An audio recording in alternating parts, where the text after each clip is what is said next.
Chapter 1. This will be my only message to civilized society.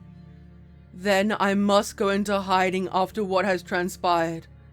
I will no longer be with you as a human much longer. It's not too important about who I am. But the only way to explain this is through my experiences over the past few days. I want you all to know there is something gravely dangerous about Pennsylvania woodlands, and I'm about to become part of that problem. It all started in May 2019. I had gotten a job as a swimming instructor at the local high school. I especially thought things were going to go well in my life during that time. Not to sound conceited, but I've always tried to remain fit. I had aspiring dreams to perform at the Olympics one day.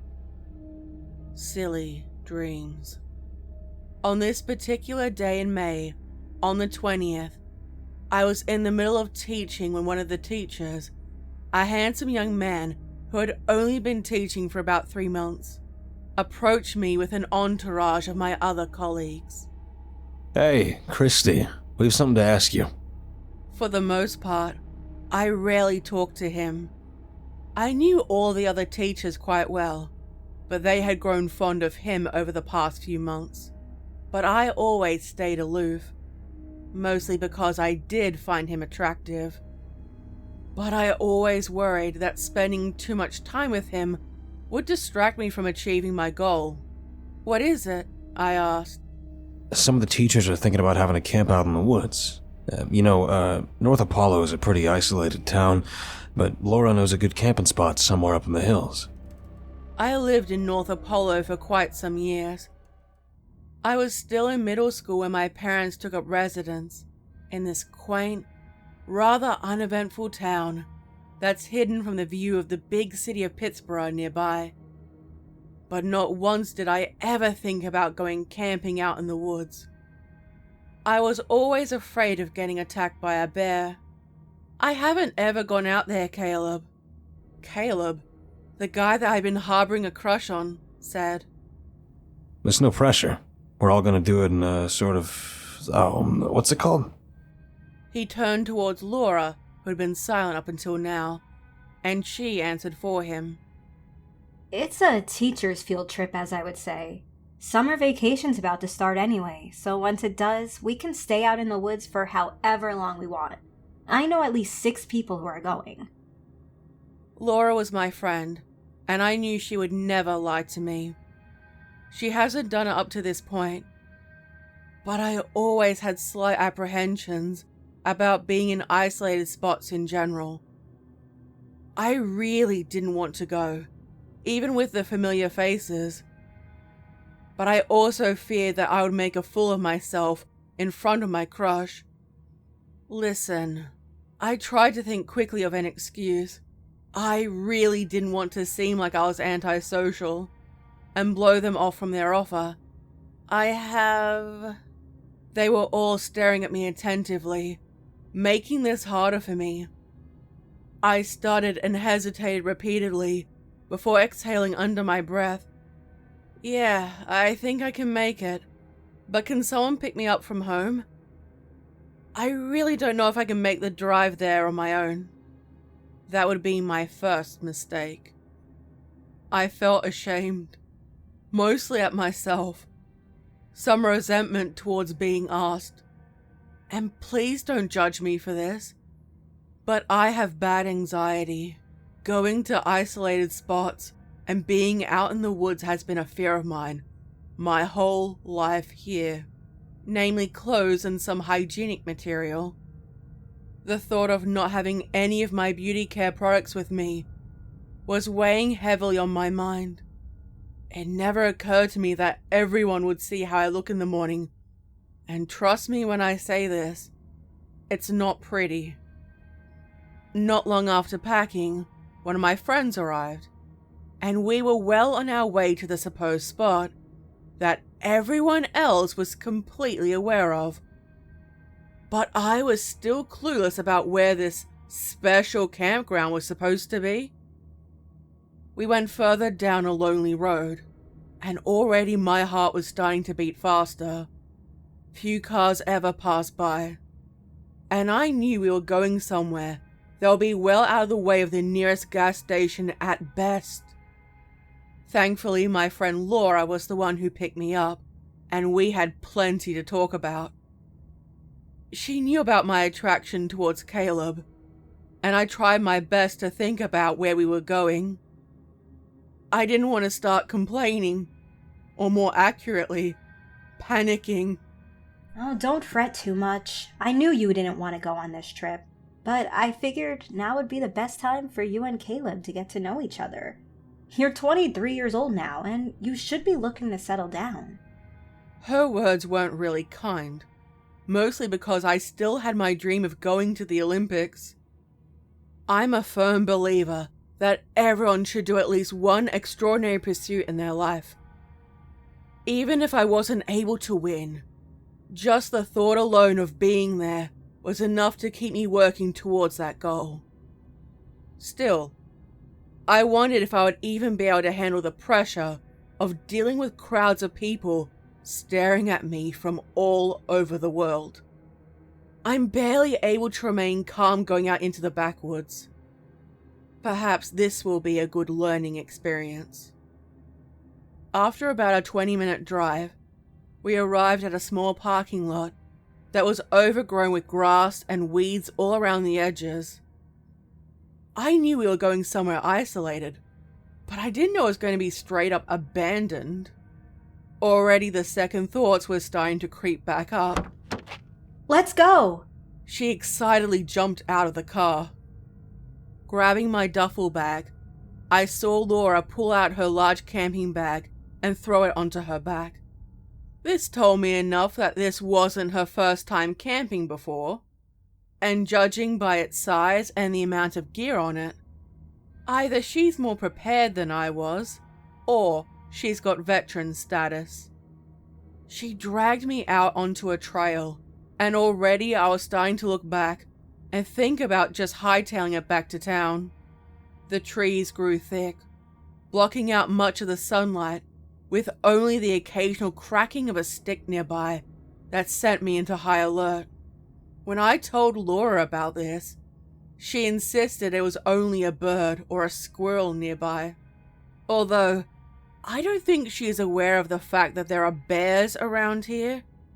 Before we got to the camping site, I happened to look to my left and stare off into one section of the woods. I don't know why. Just a bizarre feeling. I thought for a moment I saw two crimson-red orbs staring at me in an unusually dark spot within the trees. I swallowed before rushing back to Laura's side. When we finally made it to the camping site, Caleb was already setting up his tent with a few of my fellow teachers. There was more than I thought would be here. There were 8 of us, and everyone was getting a fire pit set up. The overall mood of the group changed my feelings quickly. With the group, I felt safer. And it helped that one of them had already brought a hunting rifle with him. Mr. Jones, Peter Jones as his full name. "I didn't know you owned a gun," I remarked. And I'd like to keep it that way. Can't have the students know, otherwise they'll be asking me to show them how it works. Caleb jumped in and said, Yeah, and not to mention that the principal would probably throw a hissy fit if he did something like that. You know he would. That's why we didn't invite him. The others here were Mrs. Cream, Anna, Vincent, and Benne. More on them later. Everything was going about normal, and I was feeling more relaxed, and even started to feel like I could properly enjoy myself like everyone else. Once everything was set up, we went through the usual motions as campers. We did a little hike around the woods, something I was a little irritated by, but nevertheless I felt safe still.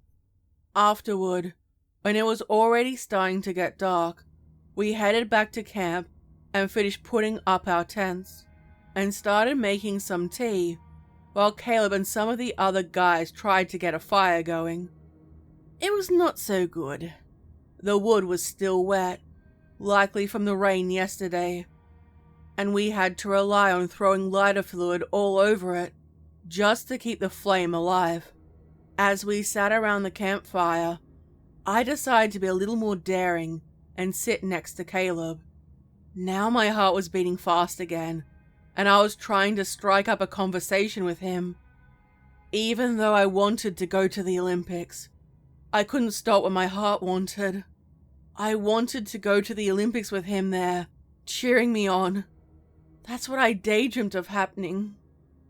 So, I muttered at first, "You like camping a lot?" Shit, I thought. His face lit up a little, and this relieved my worries. Oh, yeah. I used to go with my parents all the time. That was only when we lived in Indiana. My grandparents used to live here before they passed away, and they never let my dad camp around here. Really? I asked. Why's that? Oh, they said it wasn't safe to go out at night in the remote areas, especially up in the hills like we are now. I assumed it was bears. You know, they live around here. Thankfully, someone besides me was aware of that fact. But I guess with Peter's rifle, we didn't have much to worry about. Yeah, I knew about that, but I'm glad we have some protection with us. Huh, yeah. He looked towards his feet. The conversation quickly fell stiff again. So I tried to think up what else to say. So, did you like living in Indiana? Why come back here? He scratched his neck, almost like he didn't want to answer, but he replied softly, I wanted to live a bit more of a quiet life. Indiana wasn't so peaceful for me in my teenage years. The conversation was starting to get strained, so I stopped trying to probe any further. I was actually hoping he'd ask me some questions, but at the same time, I wasn't sure if I could answer all of them. Also, if he asked me what my goals were, I'd be embarrassed to say that I wanted to go to the Olympics. Not long afterward, everyone turned in for the night, and Laura, I, and another teacher went into our tent. Tomorrow was going to be a much more exciting day. We were going to swim in this pond nearby. The next morning, I was quick to try and fix my hair as best I could. I was glad I got up early. This gave me plenty of time, before everyone could see me in my less than appealing looks. All I could hope for was that I didn't have any bags under my eyes. Quickly, everyone else had gotten up, and we had to go inside the tents individually to change into bathing suits. The rest of the girls were wearing bikinis, and I felt a little out of place, being the only one to wear a one-piece, and it was the school-issued one. Still, despite some eyebrows raised, we all headed over to the pond. When we arrived at the pond, few of us hesitated to just jump right in. I was one of the few who preferred to dip her toes in slowly and adjust to the changing temperature. By now, everyone was having a fun game of Marco Polo, and I was already one to lose. So I swam over to the side and peered out into the woods. I again felt uneasy. There was something odd about everything that surrounded us. A sort of ominous presence was lingering nearby. Perhaps it was my nerves getting to me.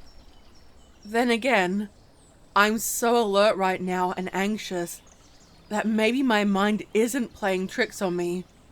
What if there is really something out there watching us? Caleb had just managed to tag Laura, and she swam over to my side. Hey! She uttered cheerfully. I smiled at her, saying, "You managed to outlast me." Yeah, well, you looked like you were barely paying attention. Then again, maybe Caleb really likes you and was able to find you a lot easier. She winked at me, knowing about the crush. I was a little flustered and felt warmth growing on my face. It's not like that. I tried to sway the conversation away from this topic. He's cute, but I still have to focus on my goal. She rolled her eyes and said, Girl, you gotta stop focusing on something like that entirely. Life is going to pass you by if that's the only thing that you pursue.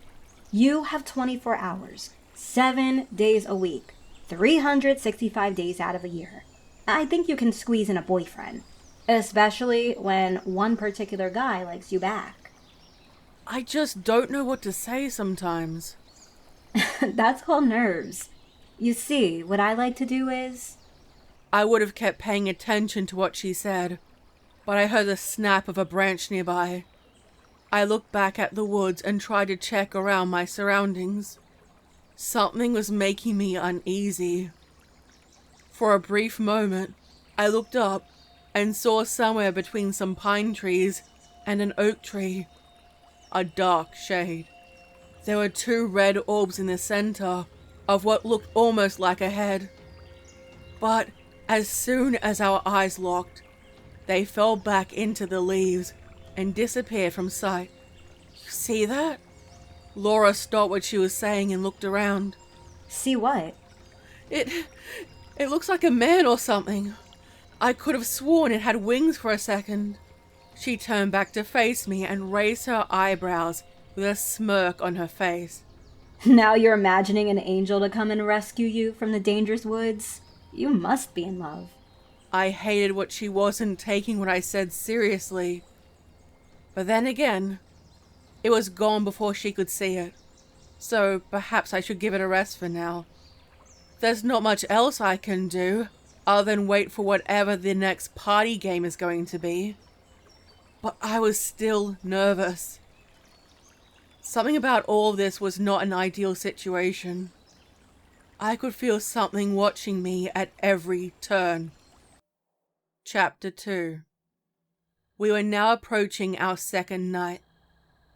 But we stayed a little too long at the pond, and the walk back was more difficult without the sun fully above us. Peter, Anna, the history teacher who was with us, said, I wish you'd brought your gun with us since Caleb got us lost. Caleb protested in his defense. I did not. It's just a little hard to see the trail here since they don't cut the grass more often. Blah, blah. You got us lost. Laura was trying to ease the sudden tension in the air.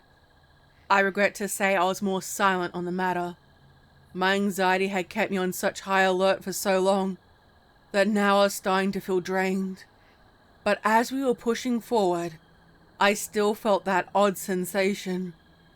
That feeling of being watched, and it was getting worse.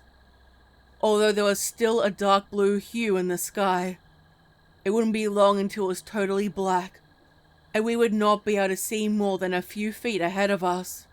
It's a good thing we brought 3 flashlights with us, just in case. I was tagging along more in the back, watching as Caleb slowed down his pace to join me in my isolation.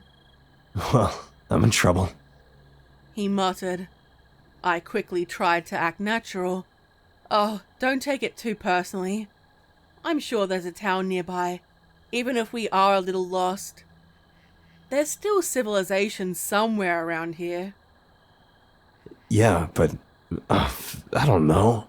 Maybe I should have brought that GPS my parents said would be useful in these situations. Why didn't you? He gave off a nervous laugh. Well, I kind of wanted to rough it. You know, do things the hard way and rely on less technology. I felt a little awkward still being in my bathing suit and getting really close to him. My heart was racing, and I could tell that my feelings for him were starting to get to their highest point. We were basically alone in the back. The overall mood between us was becoming more comfortable. And I was also starting to reflect on what Laura had mentioned earlier. Maybe I should think about having someone in my life. But what would he think of my dream? Would he be able to support my goal of going to the Olympics? Honestly, I feel like that's the only thing that ever keeps me going. Otherwise, I'd just be working a dead-end job as a swimming teacher. Hey, I took a deep breath before I decided to try and make a move. When we find camp, do you... A sudden, Sharp screaming erupted in front of one of the female teachers. I wasn't sure which one, so Caleb and I rushed toward the rest of the group. When we got to them, everyone was huddled around the teacher, Mrs. Cream. I didn't know her personally, and often kept forgetting her first name, but I was struck with an extreme sense of sympathy for her when I saw she was on the ground in the fetal position, her eyes bugged out and looking rapidly all around like she was in the middle of having a psychological breakdown. Everyone else was trying their best to calm her down, but I was in a state of shock by how pale she had gone. She had darker skin, but whatever was happening was making all the blood rush out of her, making her appearance more like a bloodless corpse. Laura was up ahead, shining the flashlight in multiple directions, like she was looking for something. I caught up with her and said, "What are you doing here?" Martha was in the front when something jumped on top of her and caused her to have her meltdown back there. I'm trying to see if it's still around here. I had to admire Laura. Despite whatever it was that managed to do so much damage to Martha, who is Mrs. Cream, she still ran ahead to try and find it. But that's not exactly a good plan. Whatever it is, it's clearly dangerous. We have to keep moving, Peter said, helping one of the other male teachers pick up Martha. But I don't think we were going to be able to find the camp anymore. It was now completely dark, and I noticed something was also off about the night sky, even though we were far away from any artificial lights. And the night before, I was able to see thousands of stars that sprinkle the vast darkness. Now there wasn't a single dot of light hanging above us. Now I was truly terrified.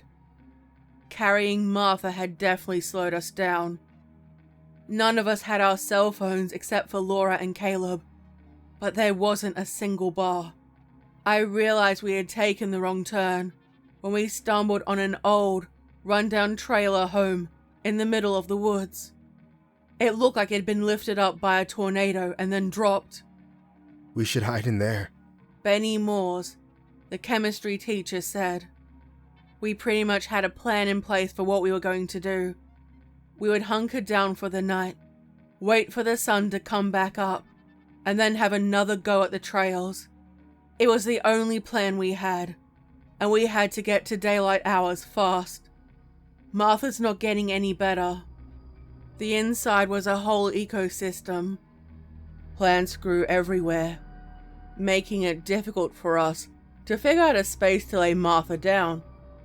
I went to the back of the trailer and found an old bed that was kind of untouched. There were droppings from some animals, but that could easily be cleaned up. We rested Martha on it, and the rest of us had to think about what we were going to do next.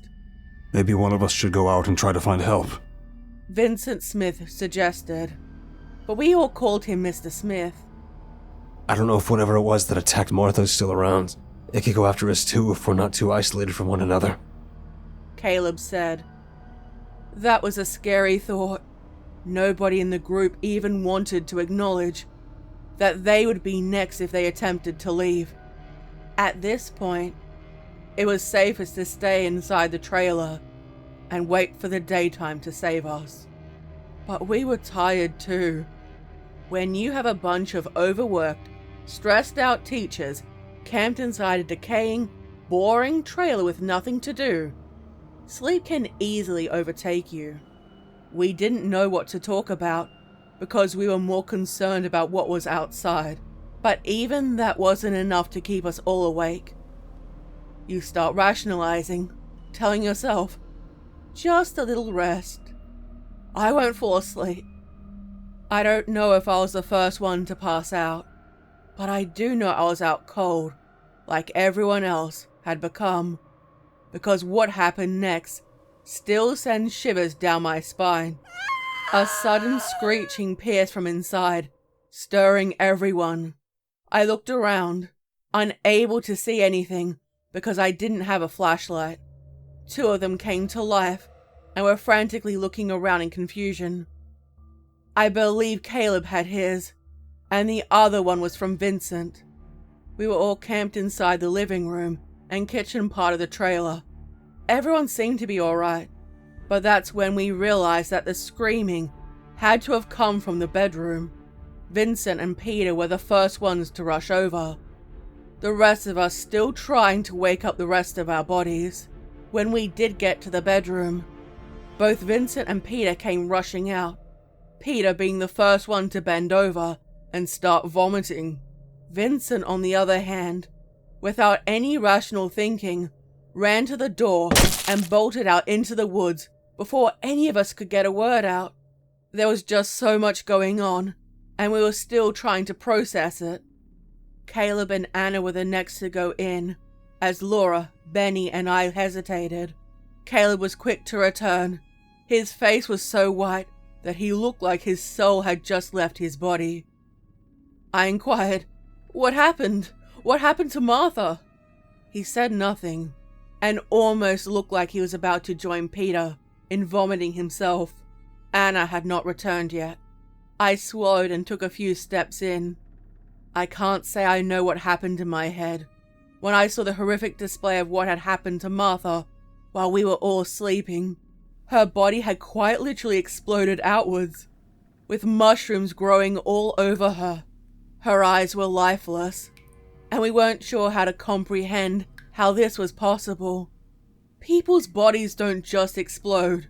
There was so much blood everywhere, and I wanted to faint. Anna stood close to the body, her face frozen in place and reeling in shock. I reached out to her and pulled her away, feeling almost no resistance. I don't know the exact time, but I would guess we've been standing outside of the trailer for the last 30 minutes or so. I can't bear the idea of going back in there and seeing that again. Everyone is in shock and trying to figure out what had happened. Vincent hasn't returned, and Caleb is debating going out there to find him. Not many others are keen on going with him.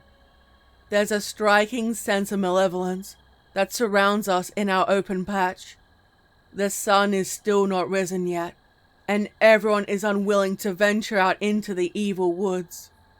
I stuck close to Laura, who didn't look like she was going to remain calm much longer, had I not held her hand to remind her that she was not alone. This did little to quell any of her agitation, and both of our hands were getting covered in a drenching layer of sweat. But I was her friend and had to be there for her, no matter how uncomfortable this felt. Peter, at this moment, suggested, "We'll have to stay out here for a while. I'm not going out there in the dark." Anna had remained mute the entire time. Her face was still stunned, and tears were flowing from her unblinking eyes. I heard a call, a buzzing in my head that was screaming from the shadows of the perpetual darkness. A pair of red lights in the shape of eyes, not too different from the eyes of a bug of some sort. I still couldn't figure out what. I approached the edges of where our empty lot of grass was overtaken by tall, almost sickly trees that I had not noticed before. I stared at the lights with an unusual chill that crawled across my skin. Whatever it was, it called to me.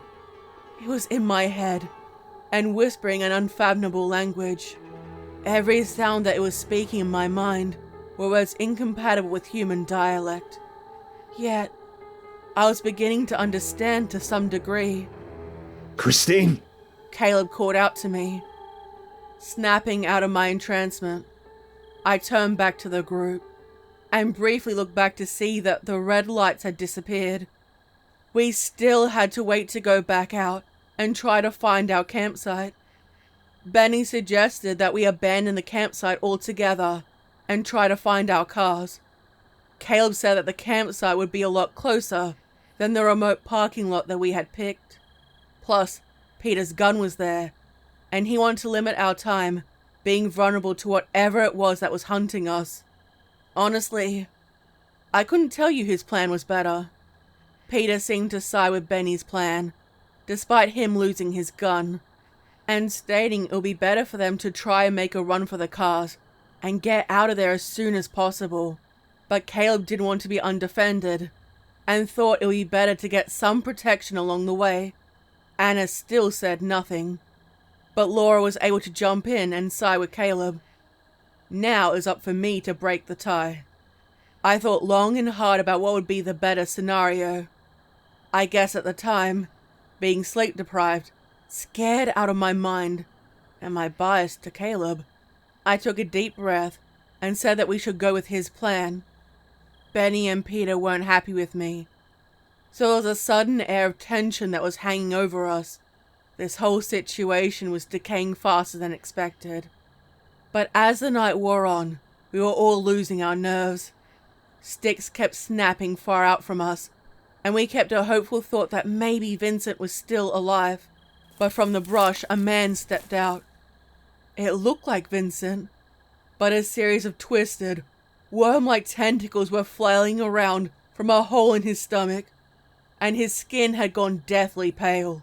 His hair was falling out, and his eyes were blackened as the night sky with white pupils.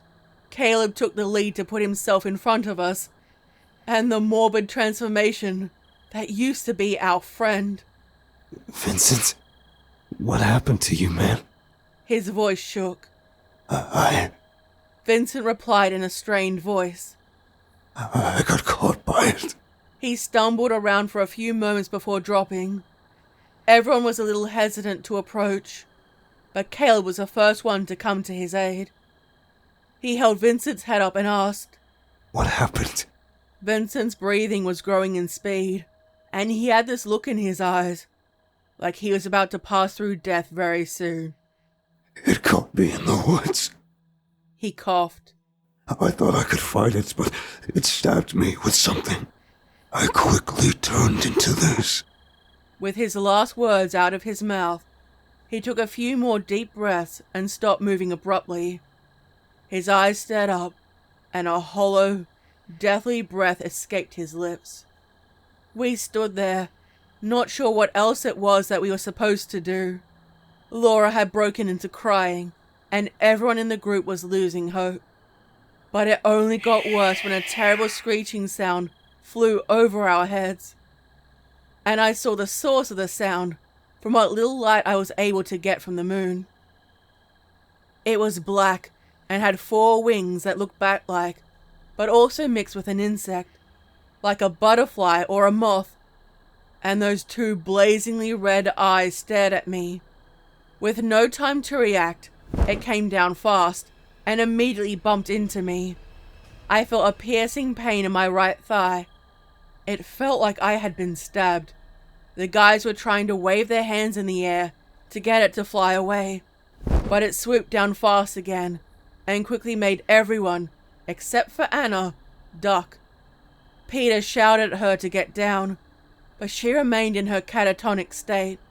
She ignored our pleas, and before Peter could even reach out to pull her down himself, the creature came down for a second time and snatched her up right before our eyes. Everyone was shouting at it, but we noticed she made no attempt to break out of its grasp, going with it into the sky. They flew out of our sight. Now we were hiding back inside the trailer. Our fear of being snatched up was too great. I checked my thigh and saw there was a big inky blackness growing around the wound. Caleb and Laura had taken notice of me, and both were trying their best to clean it.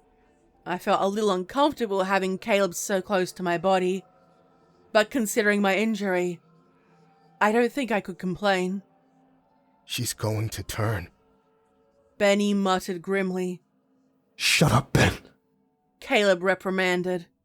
I was forced to lie down, and I actually started to think that I would be next, but I could hear it in my head. Something was talking to me in my head. I was growing extremely tired after hearing those words. My eyes were flickering, and a deep sleep overtook me. Caleb stood by my side and kept saying over and over, Come on. I know you're strong enough to handle this. You're a swimming instructor, and you want to go to the Olympics. How could he know about that? I only told Laura. Oh, she sure does have some loose lips, apparently. Everything faded black, and I was once more finding peace in the growing void of my mind. But for how long it would last, I don't know. I heard screaming, shouts of anger, and things being thrashed around violently. It managed to wake me up, and I saw Benne attempting to use broken glass as a means of slicing my neck open. Caleb was forcefully holding him back by his arm, saying, I won't let you kill her. Benne replied, She's going to turn into a monster too. And we don't know if it will kill her like the others. Laura had him by the legs and was trying to pull him out from under them. She was screaming. She's not a monster! Peter was wrapping his arms around the waist of Benne, but he clearly wasn't having an easy time due to being the oldest and weakest. I looked into Benny's eyes, and they looked terrified. Why was he scared of me? She's awake! He barked, managing to break off one of Caleb's arms off of him and holding the broken shard high up. In my panic, I managed to try and stop him with my hand, only to feel a sudden pressure around my nails, which felt unusually long. Then I felt a spray of blood on my face and opened my eyes. My heart skipped a beat when I saw that my hand changed. I had absurdly long, black-colored claws that had almost replaced my fingers. My hands were now webbed, and my skin was sickly pale, just like Vincent's was, and I felt unusually cold. There was a blue glow coming from my veins under my skin. Everything in the room fell quiet as Benne fell back, holding onto his neck and trying to prevent any more blood loss. When I looked down, I saw in the reflection of the glass shard of what had become my face. My eyes were blackened as well, with white pupils in the center. My teeth, now full of fangs and hair, was a deathly black color. I had changed. Guys, I stopped when I noticed my voice had grown deeper slightly. What's happening to me? Laura, Peter, and Caleb all took a step back, trying to keep their distance from Benne, who had fallen to the ground and choked out his last gasps of air. I didn't mean to. I didn't. My voice was quivering. I looked at everyone and realized what I was becoming. I quickly ran towards them, and they immediately tried to get out of the way, terrified of my transformation, but I ran past them. I wasn't about to harm anyone else. I kicked the door out and ran as fast as I could into the woods. I couldn't think of anything other than my life being over. My dreams are over. I was now going to have to be something that was not my choice. I don't know how long I ran for, but at some point, I tripped over a fallen tree, and my clothes got snagged on some bushes. With my face planted into the dirt, I started to cry. I cried for so long, and remembered how I could never see my mom and dad again. The last thing my friends will ever think of me is as a horrific abomination. I couldn't go back to work and teach the kids. It was over. My moment of bitter sadness was interrupted when I heard the fluttering of wings drop nearby. I looked up. It was that thing again. That Mothman. You! I quickly got up in my heat of rage, angered by its meddling in our lives. Me? And what is it that you want from me? Turn me back. It remained silent for a second or two, and replied coldly, It can't be done. You're a primordial like me now. A what? I changed you as part of my experiment to create a new kind to my race. Although you'll be inferior to us full-bloods. No, I don't want this. It can't be undone. It's part of your DNA now. Then don't be so negative. You survived, which means that my experiment is improving. But it's not quite done yet. I still have those other 3 back at the trailer. Almost on instinct, the moment I heard it was going after them, I lunged at him, thrashing my long claws in its direction, and it immediately backed off. A look of terror on its cat-like face. "I won't let you hurt them." I defiantly stood in its way. It flew above me for a few more moments before muttering the words. Very well. I should go practice more on my serum anyway. Have fun being a cryptid of Pennsylvania woods from now on.